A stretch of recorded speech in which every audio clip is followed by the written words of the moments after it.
Sarwendah akui kerap migran hingga berhari-hari akibat idap kista di batang otak.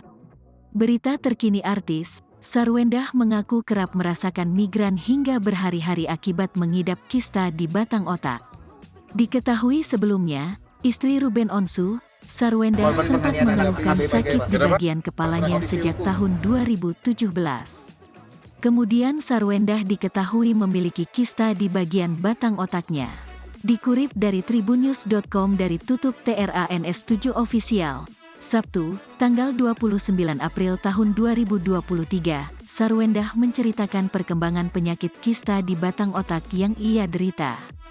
Kondisi tersebut rupanya membuat Sarwendah sering mengeluhkan sakit kepala bahkan hingga berhari-hari. Kadang kalau memang lagi pusing, migrannya itu bisa berhari-hari, ucap Sarwendah. Kendati sudah meminum obat, istri presenter Ruben Onsu itu mengaku sakit di kepalanya tak kunjung mereda.